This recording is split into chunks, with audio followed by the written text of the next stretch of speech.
These woke-scapalians or Episcowokians or whatever they're calling themselves today, this is ridiculous. This was terrible. Donald Trump, I'm sure, regrets participating in this event today, to be lectured to and politicized in a church this way. And I thought it was, frankly, a disgrace to what they did at this event. I don't know if this event will happen ever again because of this. That's Republican Scott Jennings slamming Bishop of the Washington National Cathedral and self-righteous narcissist Miriam Buddy for turning a national prayer service into an opportunity to virtue signal about her misguided liberal politics. Welcome to Nerk News, I'm Nerkish, and it looks like it didn't take very long for legacy media to find its first terrible person to elevate as resistance leader for Trump's second term. This time it was a woke hypocrite who was eager to turn a prayer service into one of those self-righteous hate has no home here yard signs. In the name of our God, I ask you to have mercy upon the people in our country who are scared now.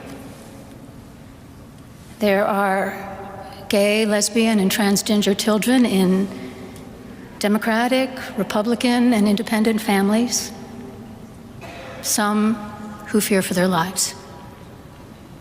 And the people who pick our crops and clean our office buildings, who labor in poultry farms and meatpacking plants, who wash the dishes after we eat in restaurants and work the night shifts in hospitals, they may not be citizens or have the proper documentation, but the vast majority of immigrants are not criminals.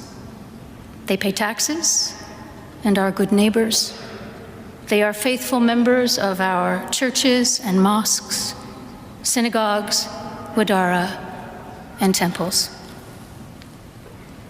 I ask you to have mercy, Mr. President, on those in our communities whose children fear that their parents will be taken away.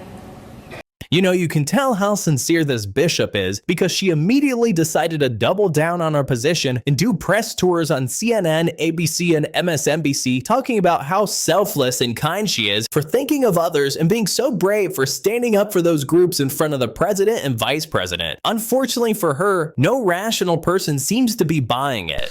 Particular bishop took it upon herself to turn this into a complete and total circus and spectacle. And I don't know any Republican today who's like, oh, wow. Well, it was a very really long... good. People are people. Laws are laws. I mean, she was asking him effectively to ignore the immigration laws of the country, which is, I guess, her political preference.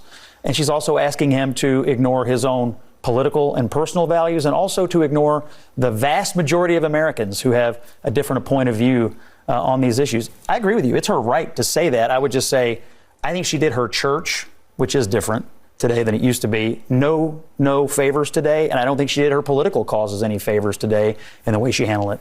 I will say that it's pretty funny that Democrats in the media who constantly bash religion and argue that it has no place near politics are suddenly willing to celebrate and elevate figures like her who mindlessly regurgitate the values of progressive pod people. I mean, this whole thing reminds me of that Aaron McIntyre quote circulating on Twitter about how progressivism hollows out religions to wear the skin like a trophy, which may sound morbid, but seems to be exactly what's happening here. It was supposed to be a unifying and bipartisan church service in the beautiful National Cathedral here in Washington, D.C.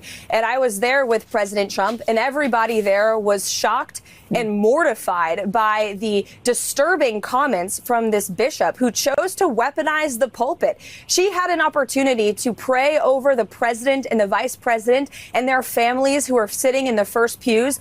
And she spoke about truth, which was very ironic because words later she spewed lies. She said that President Trump has called illegal or immigrants criminals. That's not true. He calls illegal immigrants criminals because, in fact, they are criminals by definition. If you break our nation's laws, you are a criminal. She also talked about how LGBTQ people in this country may be disappointed. That's also a lie. In fact, I just saw Scott Jennings in the West Wing of the White House on his way to meet with President Trump, and he is the highest ranking LGBTQ official in United States history appointed by the president in the Oval Office right now. So the comments by that bishop yesterday were egregious, and she should, for the lies that she told. It's despicable. You know, this isn't the first time this woman has twisted the word of God for her political agenda either. In 2020, when rioters had just set fire to her church, she was more than eager to go on establishment media and try to blame Trump for inciting the violence. You told the Washington Post yesterday, and I'm quoting, everything this president has said and done is to inflame violence. We need moral leadership, and he's done everything to divide us.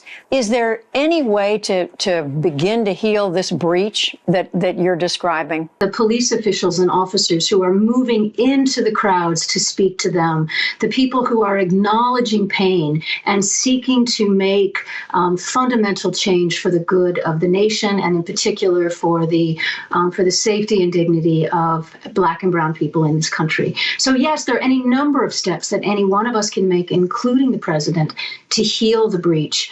But it isn't by inflaming emotions. It's trying to bring them down and trying to offer a word of unity rather than division. Explain why this is so painful for you. Well, first of all, this is an excruciating moment, a crisis moment in our country where we need healing, where we need reconciliation, and we need justice.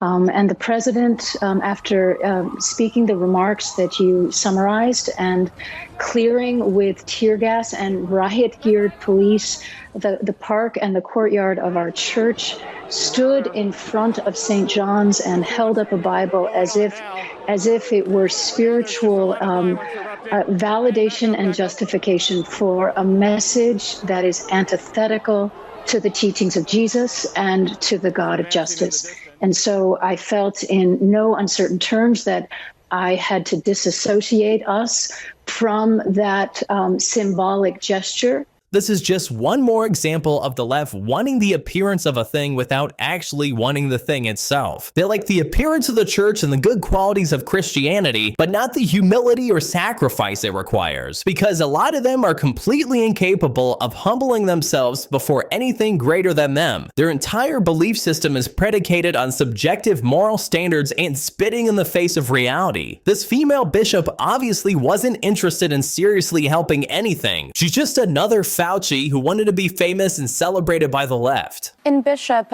given that we live in such a divided time as you've reflected on, and knowing how this message might be received by Trump supporters, I wonder if your words may have had more impact if they were shared one-on-one with the president, and was there an opportunity to have that conversation?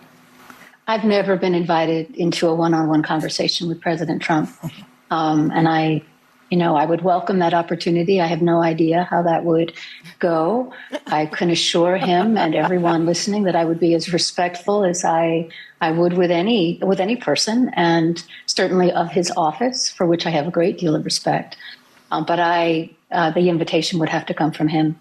Shocker, it's almost like she didn't want to have a one-on-one with Trump to express her concerns at all. It's almost like she wanted to put on a huge performance for attention with the assurance that the hacks and establishment media will do everything in their power to prop her up. I mean, it's a little amusing how these political hacks will do wall-to-wall coverage about Trump referencing God after being attacked, selling a Bible, or misplacing his hand during an oath, but don't see any double standard at play when this woman essentially turns her sermon into a TED Talk about a progressive agenda. But let me know what you think. How do you feel about this bishop? If you belong to a church, have you seen anything like this since Trump took office? Let me know in the comments, and if you enjoyed this video, please give it a like and subscribe to the channel. That stuff really does help us out. Thanks for watching.